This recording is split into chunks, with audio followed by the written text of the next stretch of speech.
YouTube? It's your boy Gaming Dad, and I'm back with another one. This is the review of the Split Pad Pro from Hori.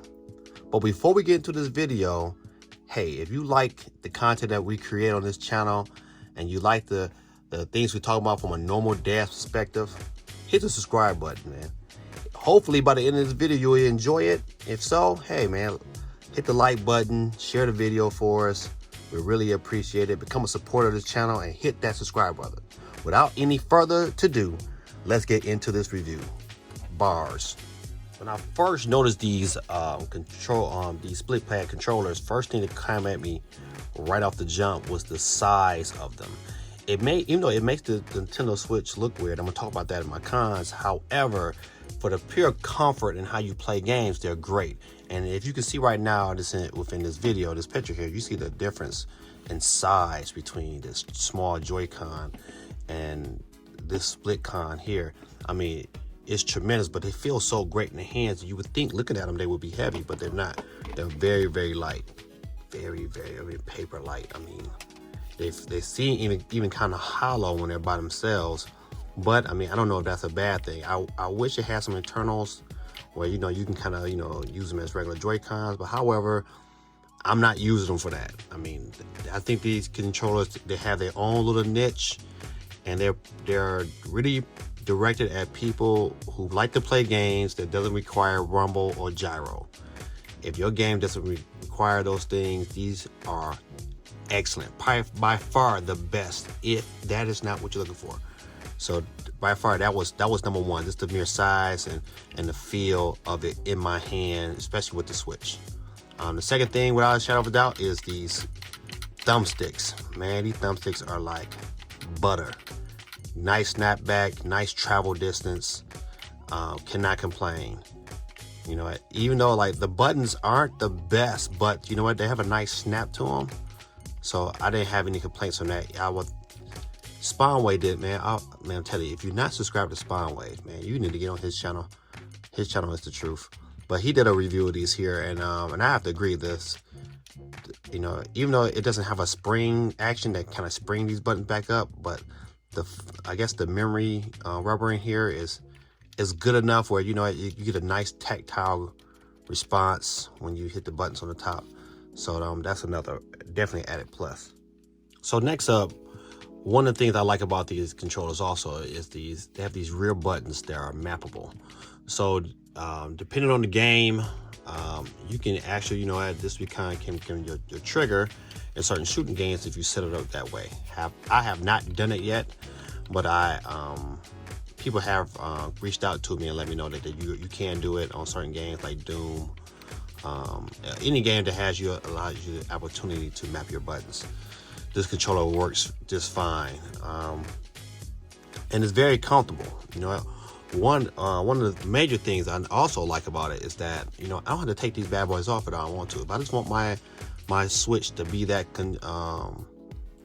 be the Switch where, hey, I play my NBA 2K and my shooters. You know what? I brought my dock over here so you can see it. You know what? These bad boys just slide straight on like any other. They slide right on in there. Don't got to do nothing else once you pair on the first time, and then bam, you know what? Comes right out of the dock. Look at that. I mean, in bed, this is so comfortable. I mean, response is great.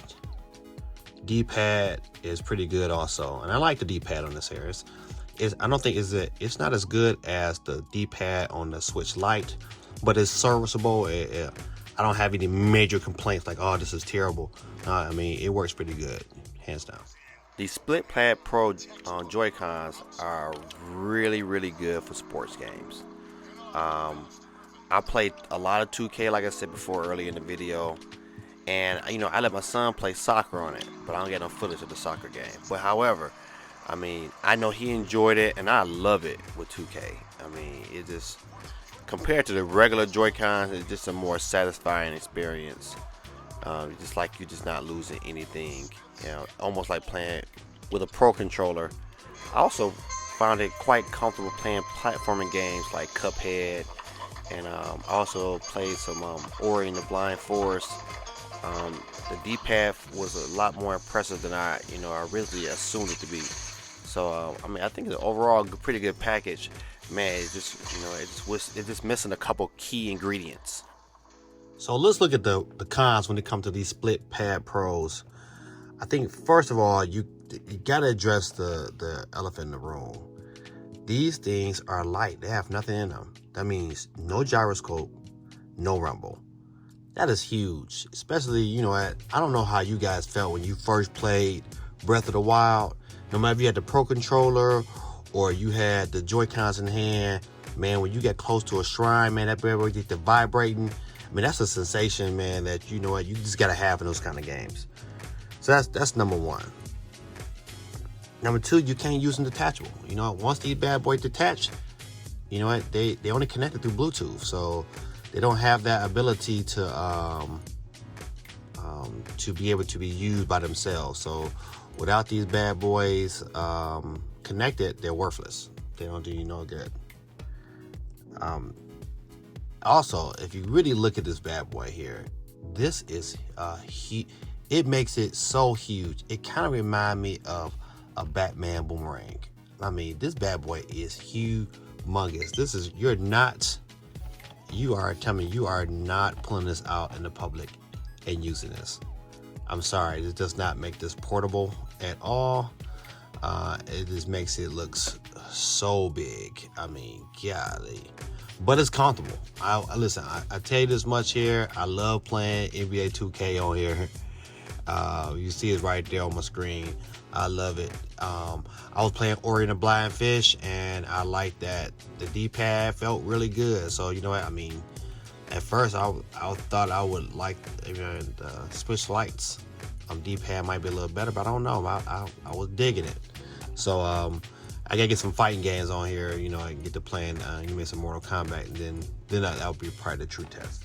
Next up, this is not for small hands. So if you got small kids, I would definitely avoid picking these up.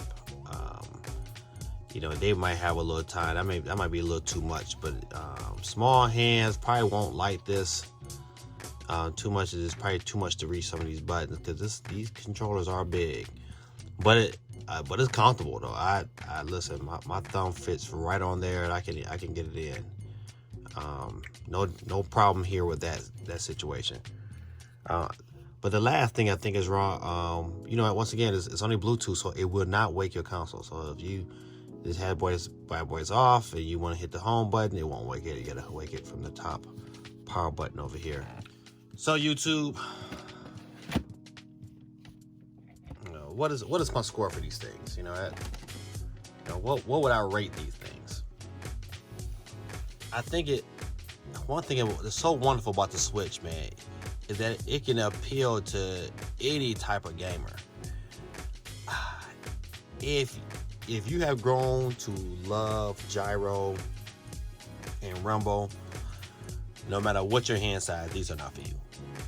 Just not go ahead, just look away from them. I know everything probably feels good, but just turn away. Because if you're used to gyro, you can't go back. I'm sorry, listen, I could not play Splatoon without having gyro controls or motion controls. Couldn't do it. So this is, even though the travel distance is nice on the jump sticks and the D-pad feels good, without a shadow of a doubt, can't do that. The price is great though. I mean, $49.99, you getting 2 Joy-Cons, big drums and big thumbsticks. I'm about to say drumsticks, but big thumbsticks. The pads, the buttons feel good. It's easy to use. It's comfortable. It's light. Even though it's big, but it's light. It's comfortable, especially in bed. I thought that was like number one. My wife is hating these here because I be wanting to get my 2K on before I go to bed, and it be disturbing her sleep. So overall, I think I would give this a 3.5 out of 5. They're definitely solid. Got a pretty good price for 2. But I mean, man, no rumble, no gyro. Ooh, that's huge, man. If you got small hands, this ain't for you. It's not something that you can take out into the public and feel comfortable with. I wouldn't dare pull this thing out in the public. I'll probably look crazy. It's probably another reason why I love my Switch Lite, because I can be discreet. Even with a grip on it, I can be real discreet and still do my thing and not, draw a lot of attention to me. So YouTube, thank you guys for watching and hanging out with me through this review. Once again, hey, if you like the content, just a regular, ordinary gaming dad, feel free, man. Please hit the subscribe button. We really want your support. We really want you to be involved in this channel. If you like the video today, hey, like it, share it on your social media. We appreciate the love and appreciate the exposure. This is your boy, Gaming Dad. Merry Christmas to everybody, and I am out. Peace.